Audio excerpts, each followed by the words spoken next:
Right now, a live look from the Virginia War Memorial, one of the many solemn ceremonies around the country as the nation remembers the worst terror attack ever on U.S. soil. Grieving family members digging through rubble with bare hands, looking for signs of loved ones after an earthquake killed more than 2,000 in Morocco. Plus, remembering the UVA players killed in a campus shooting. We'll show you how the team honored their memory in their first home game since that tragedy. On your side, this is NBC12 News.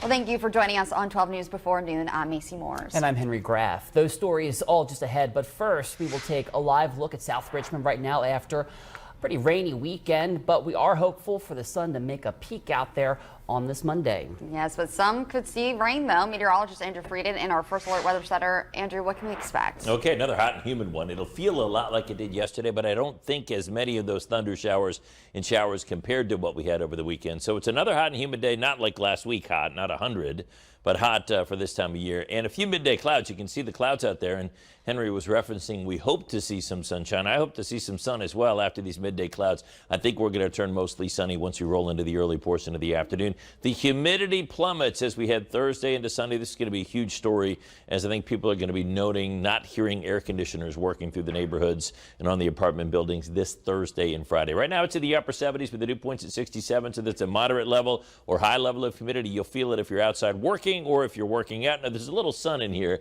and this picture shows a whole lot of sky, so it tends to make it look cloudier than it is, but there's a decent amount of cloud cover sitting on top of us right now. We can see it because on our Doppler radar picture I've added in the visible satellite picture, and there's one little clump of cloud cover passing right on top of the city, and then along 360 as you head to Tappahannock. I expect that to push to the south, and then behind that we're going to get some sun, and we even still are holding on to the low clouds and fog in Mexico. This is NBC12 News. First look at 3.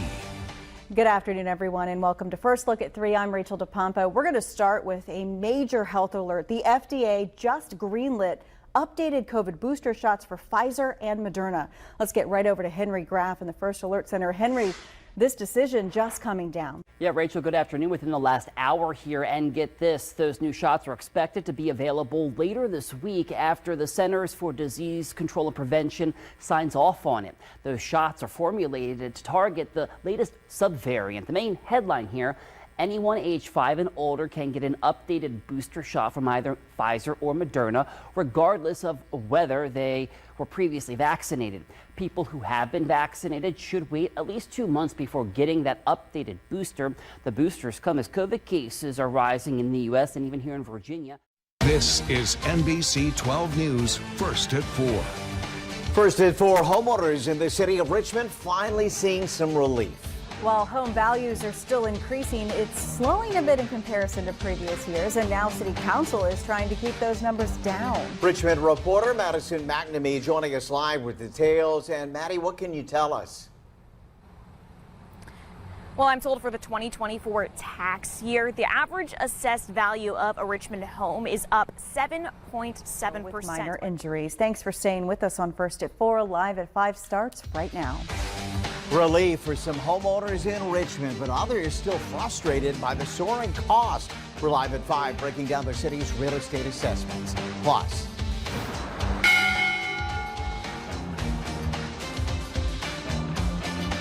remembering the lives lost in the 9/11 terror attacks, how Virginians honored first responders 22 years after the day that forever changed the world. Plus, getting accepted to certain Richmond City schools may be working out a little differently, and some school board members not happy about it. What to expect ahead of tonight's school board meeting.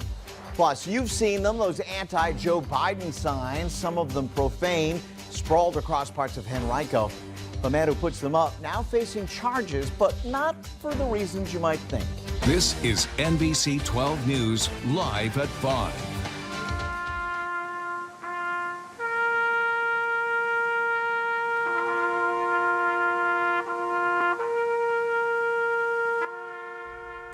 22 years ago, America stood still. Today, the nation is taking another somber pause to remember almost 3,000 people who died in the terrorist attacks on September 11th. Memorials happening across the country, including at Ground Zero in New York. And in Richmond, the annual This is 12 on your side tonight. Now at 7, Richmond school board members are meeting to figure out how to diversify the city's specialty schools. John Hood is live with what we can expect. And a busy week ahead in D.C. as the House and Senate work to avoid a government shutdown. We have the latest from our Washington newsroom. Plus, another hot day, but relief is on the way for Central Virginia. Meteorologist Ross Runner in the First Alert Weather Center tracking cooler temperatures.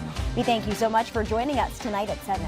We have a lot to get to, but we start with breaking news. It's a story we've been following for more than a week now. American cave explorer Mark Dickey has been rescued from a deep cave in Turkey. About 9 days ago, Dickey became ill during his expedition and couldn't keep going. This is video from the rescue operation, which included nearly 200 first responders from 8 countries. Rescuers carried Dickey out from that cave on a stretcher. Now to Richmond, where school leaders are looking at ways to diversify its 5 specialty schools. This is coming after a report found the schools do not reflect the division's enrollment. John Hood joining us live from the school board meeting right now. And John, tell us about the options they're discussing. Yeah, hey, Kurt, Jasmine, well, like you said, that meeting's still happening right now at Huguenot High School. But these options are centered around increasing admissions rates for economically disadvantaged students. Now, according to that initial report, RPS says in some cases, the specialty... Now at 11, a heated political race in Central Virginia just took an unexpected turn. The Democratic candidate is firing back at reports that she and her husband took part in online sex shows. And a conversation with a man who was taking out his trash leads to an arrest in a 30-year-old cold case murder out of Fairfax County. Plus, on the anniversary of one of the darkest days in American history, people in all parts of the country gathered to remember the lives we lost on 9/11. On your side, this is NBC12 News. We start tonight with stunning allegations that the Democratic candidate for a House of Delegates seat performed online sex acts with her husband for money. That candidate is Susanna Gibson, who is running against Republican candidate David Owen in the 57th district, which includes parts of Henrico and Goochland counties. John Hood joining us live tonight with what Gibson is saying and what it could mean for the race. Fill us in here, John. We have time for one more look at tonight's winning Powerball numbers: 9, 25, 27, 53, 66, and the Powerball is 5. If you see your numbers on the screen, that $522 million jackpot might be yours. Wow. Good luck. Make sure you share. That's going to do it for us at 11. The Tonight Show is up next. 12 News Today. We'll start bright and early at 4:30. Of course, we're back here tomorrow night. We'll see you then. Have a good evening.